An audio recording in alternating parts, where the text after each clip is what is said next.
Hello everyone, welcome back to my channel. My name is Shreya and on this channel I share everything about life in the UK and much more interesting stuff. So if this is something you're interested in, kindly subscribe to my channel and hit that notification bell icon to stay updated for my future videos. So in today's video, I'll be talking about MSRA exam. So basically, I've made another video on the exam where I've discussed what exactly is in the exam, what are the parts of the exam, the time duration, how many times a year does it happen, and which specialty uses that. However, in today's video, I'll be focusing on the question banks I used, the strategies that I applied for clinical and the professional dilemma part of the exam, and my personal preparation tips for the exam. So let's start with the most important part of the preparation and of course the first part of this video, which is the question banks. So there are so many question banks out there that claim to be best in the business when it comes to preparing for MSRA. However, I would like to mention the most basic and the most commonly used question bank, which probably you all must have heard about before as well. So that is past medicine. And when I was preparing for MSRA, I did begin my preparation for the exam by using past medicine, and I still do swear by that question bank. So it is the number of questions that you get in the question bank for the money that you pay is just amazing. You get approximately 2400 questions and it covers almost all the topics for the exam. The other best part about that question bank is the explanations are just amazing.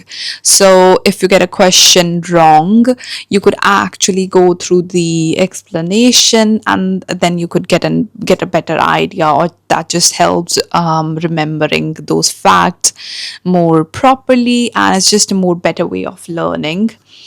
Additionally, it also provides links in the explanation to the official guidelines like NICE guidelines, where you could always confirm if the question that you've just done follows the guidelines, and you could also get some flow charts and stuff like that. So that is a really good question bank.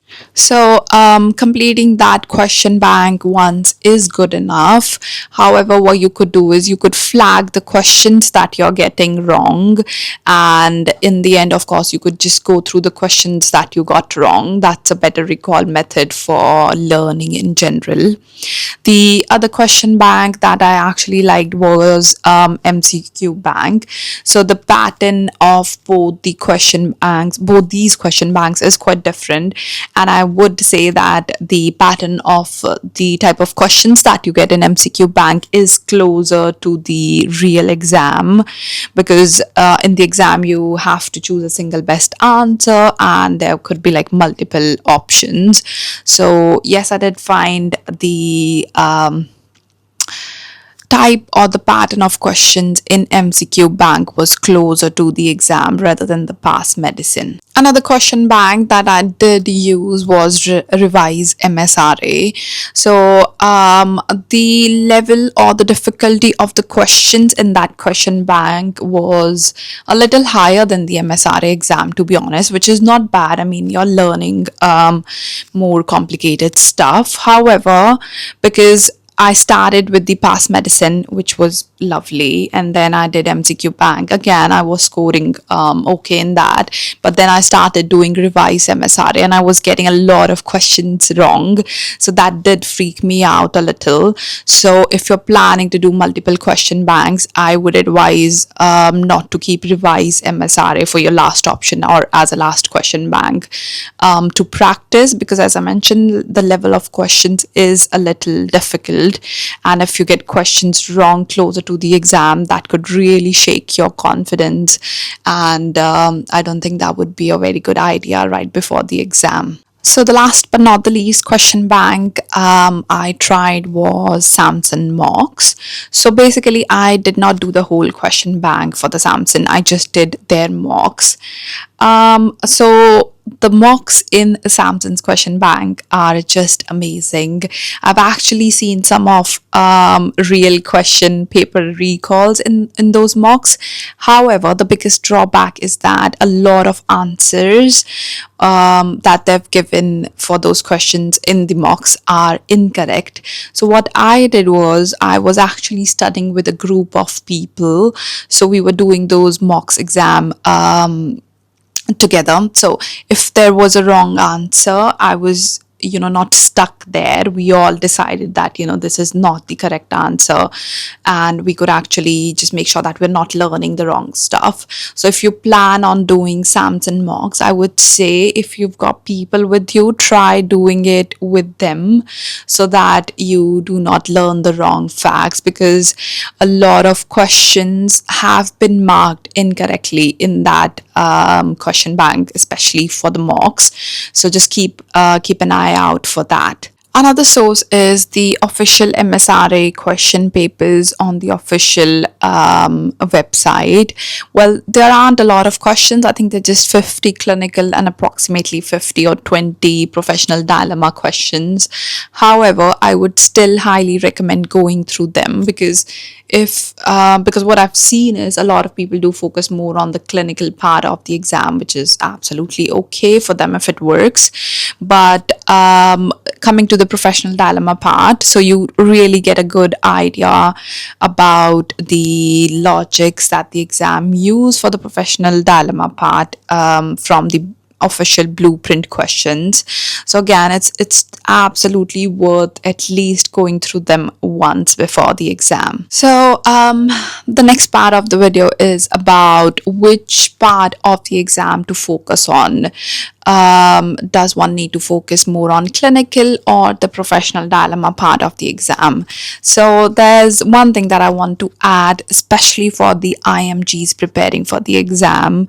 There is a sort of drawback for all the IMGs in the exam in terms of the professional dilemma part of the exam, because if for a UK graduate, they've been working in this country and they do understand the protocols, the ethic bit of working in the UK basically. However, if someone's coming from different country, that might be challenging for them. Well, I'm speaking this from my own experience, and I've seen my colleagues and my friends mentioned the same thing. So of course, for IMGs, they do need to work on the professional dilemma part a little more compared to UK graduates. So what I would suggest, should you be focusing more on the clinical part or the PD part? I would say clinical part is something that you can actually, if you're an IMG, you can actually score quite high in the clinical section compared to the professional dilemma. Don't get me wrong, of course there would be people who are equally good in both, but I'm just speaking from my own experience and what I thought I wanted to share. So for the clinic, I would say clinical part is equally important as PD, because these days people have been focusing more on the PD part. And if you prepare for the clinical part quite good, you could actually compensate for the marks in the other part. Of course, you do need to pass in both the sections to be qualified or to get an offer. However, I would say please do not ignore the clinical bit as well, because that is also important. And if you prepare for that well, you could actually get some brownie marks and get a better score in the end. So I would say focus on both the parts. Well, another tip would be, as you will start doing the questions in the question bank, you'll figure it out for yourself which part of the exam do you actually need to focus more on, and then you could study and make a plan accordingly. But as I've mentioned, that both the parts of the exam are equally important and you do need to pass in both the sections, so you cannot ignore either of them, and just decide according to your scores in the question bank which part you need to practice or work more on. So for the clinical bit of the exam, the question banks should be good enough for you to prepare. I wouldn't recommend going back to textbooks because those are lengthy, could take a long time. But of course, if there's a specific topic that you think you actually have forgotten completely and it was a long time that you studied that topic, so you could still go back to just read up, go back to the textbook to read up one specific topic. However, for the whole exam and the whole curriculum for the exam, I would not recommend going back to the textbook because that could be very time consuming, and you do want to practice more questions and different variety of questions, and going back to the textbooks for that wouldn't be ideal. Another amazing tip would be, so just imagine there's a topic that in the clinical bit that you are really struggling to remember, or you've got so many questions wrong from the specific topic. You could actually use ChatGPT, which I did for a couple of topics which I just could not remember at all. So ask ChatGPT to simplify that topic for you, or maybe ask the ChatGPT or AI, whichever AI you use, to make a better or easier flow chart or diagram so that you could remember that topic better. So in this AI world, I would recommend using that for the difficult or the tough topics according to your own understanding. All right, so the next important part of the exam is the professional dilemma part. So most of these exam question banks have got both the sorts of question, the clinical and the professional dilemma ones. However, especially from the past medicine, I did not find their professional dilemma questions to be of very much of use. So I would not really recommend doing those. However, to learn the logics and the concept, they are pretty good. So you could just learn the concepts, but going through all the questions, the professional dilemma ones from past medicine is not something that I would recommend. I found MCQ Bank better than past medicine in terms of PD. However, I've mentioned this in my previous video as well. I would recommend you read up the good medical practice book so that you learn the concepts. Unless you know the concept, you will definitely get the ranking wrong in the professional dilemma part. Also, in the professional dilemma part of the exam, what they usually are asking for is what an ideal candidate or an ideal doctor working in the UK would do. A lot of people make mistakes because they think that, or they rank the question accordingly, what they would have done or what do they think is the best. But that is absolutely not what they are asking. They're looking for a response an ideal UK doctor would do or give in that situation. So for example, there are a lot of questions where you've booked your annual leave. This is just an example, like suppose you've booked your annual leave and there another doctor who's booked the annual leaves. What would you do? So do not think that you have to reply according to your preference. It is what someone would have done. So you'll have to speak to your supervisor. A lot of IMGs, I would say, would be like, oh, I'll cancel my leaves. That's okay. I could book another time. But that's not what an ideal UK doctor would do. They would need to talk to their supervisor, arranging stuff and see if there could be any swap. So in the professional dilemma part of the exam, please do remember you have to reply or mark it according to what an ideal UK doctor would do. So another amazing tip for the professional dilemma part of the exam would be joining a study group online. I know I've mentioned it so many times in my previous video as well, that how amazing could be joining a study group online for the professional dilemma part, because doing those questions on your own when you've worked throughout the day is just exhausting, and you cannot really focus. Your brain isn't working well. But when you're trying to study with a group, there are people with different mindsets and everyone's got their own explanation, so it just becomes easier, more interesting to do, especially PD part of the exam. So I would like to emphasize on that again. If you can, please do join a study group for the PD part of the exam. If you're someone who likes to study alone, well, that's up to you, and that's absolutely okay for the clinical bit. However, in the professional dilemma part, again, I would highly recommend joining a study group. That just makes your life easier. So coming to the timeline bit of the exam, how long should you be studying for, and how many months of preparation would be considered good enough? So that actually depends upon your level of basic knowledge and when exactly did you graduate out of your med school.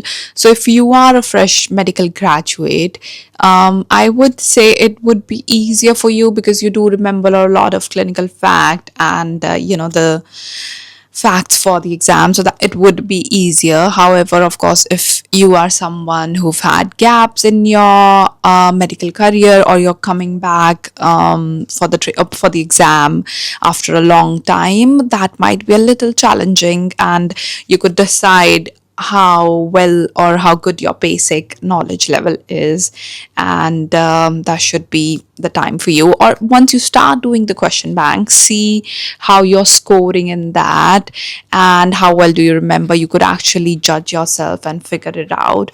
However, in general, I would say 3 months is a good enough time. For MSRA, I would not recommend studying for, let's say, 6 months or so. But because after some time you do become saturated, and it is a quite a frustrating exam, to be honest. So studying for straight up 6 months for the exam could be quite boring, and after some time you just lose your enthusiasm, and that isn't good. However, if you are working in the UK and you feel that your routine or your schedule is very busy, you cannot be focusing on, studying continuously for 3 months, or you wouldn't be able to have time to study every day for at least 3 months, then 6 months duration is what you should go for. But however, if you can afford to spend at least 2 hours for 3 months before the exam, I think 3 months approximately is around what I would recommend studying for. So for my exam was in early January, and so I basically started preparing in November. However, I was also traveling at that time, and I was with my family, so of course there were days that I had to miss or skip studying. But so 3 months timeline roughly is what I would recommend. So, what are my best tips for the exam? The first would be try different question banks, and however, you do not need to buy subscription for all of them. Of course, have at least 2 question banks where you buy subscription from them and practice their questions. However, for a lot of other question banks, you could actually get stuff online for free, so you could try them. And the second tip for the professional dilemma part would be try to join a study group and practice questions as many as you can every day. And rather than memorizing the questions, try to memorize the logic or the concept behind the questions in the PD part, and that is the only way to do those questions, trust me on this. And the last and the most important would be, it is just another exam, okay? You've reached so far, you've got this, and I'm pretty sure you'll get through it. So this is it for today's video. If you've got any questions, please drop them down in the comment section, or if you've got any recommendation for question bank, if you've given the exam before or you're appearing for the exam again, please drop that down in the comment section as well, so that we all can help each other. So this is it for today, and I will see you in the next video. Bye.